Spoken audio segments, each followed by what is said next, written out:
Seriously though, who would be a police officer in 2020? Spat at, verbally abused and subject to absurd, orchestrated campaigns like the truly offensive defund the police movement. Rightly, through this pandemic, we applauded NHS workers every Thursday night on our doorsteps.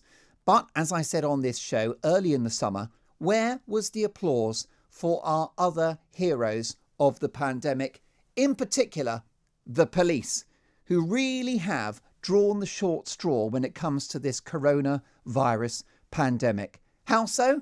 Because they have had to police absurd, confusing and ever-changing regulations, including the much criticised rule of 6, irrational 10 p.m. curfews, face coverings, or worrying about whether, God forbid, a couple of university students stand too close to each other in a bar during Freshers' Week. Seriously, who would be a copper in 2020? Now, I'm all for the right of demonstration. It's an important part of our democracy and the exercising of free speech. But the sight of a police officer several weeks ago thrown from a horse as a result of a missile being literally chucked in the horse's direction during the BLM protests was dismissed by many as collateral damage for people having their say. That's right, a police officer being thrown from their horse wasn't a big story, and that speaks volumes. We saw the same verbal and physical abuse and, more importantly, open contempt shown to our police during the Extinction Rebellion protests. Now, I thought those people were supposed to be lovely and touchy-feely and trying to save the planet. How wrong I was. Now, that's before we get to Labour MP Dawn Butler having her "do you know who I am" moment when stopped perfectly reasonably as a passenger by the police a few weeks back. There is now a cultural problem in this country in relation to what we think of our police. We have an attitude that stinks. And this is towards the people who put their lives on the line to keep us safe day and night. Now, we don't yet have all of the detail on the appalling, horrific killing of a police officer shot 5 times whilst doing their job in Croydon. We will bring you more on that throughout the show. We do know where this awful crime happened.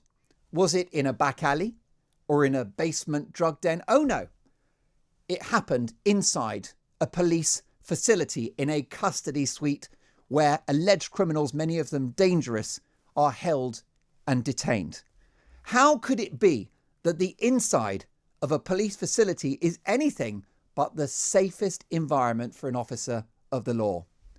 Not anymore. The police have been taken for granted as an organisation for too long, and we are now paying the price.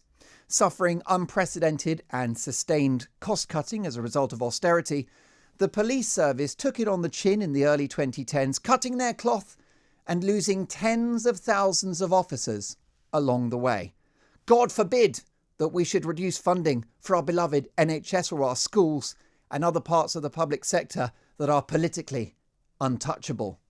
No such protection for our cops.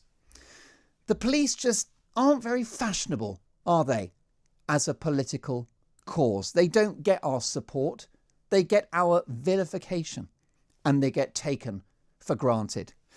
Now, notwithstanding the funding issue, there is a wider cultural problem. And let me give you an example of what I mean in terms of how our attitude to the police in this country, frankly, stinks. Now, video footage emerged several weeks ago of 4 fantastic police officers who apprehended a man that produced a machete the size of your arm.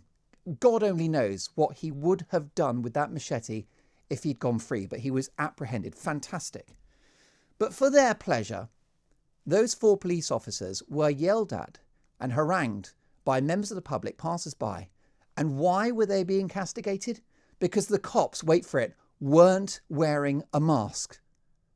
That is right. That is the absurdity of our attitude to the police now. It's not an isolated case, but it reflects an attitude that you would even go there to shout at a police officer under any circumstances.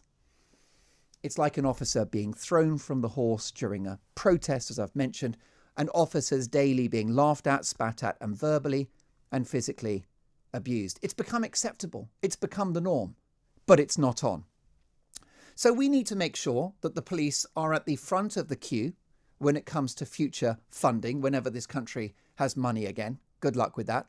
We also need tougher laws and a judicial system that supports the work that they're trying to do. But there's something that we can give them now that doesn't cost a penny.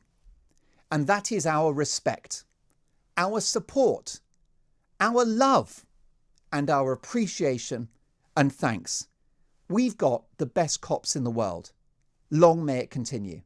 This is Talk Radio.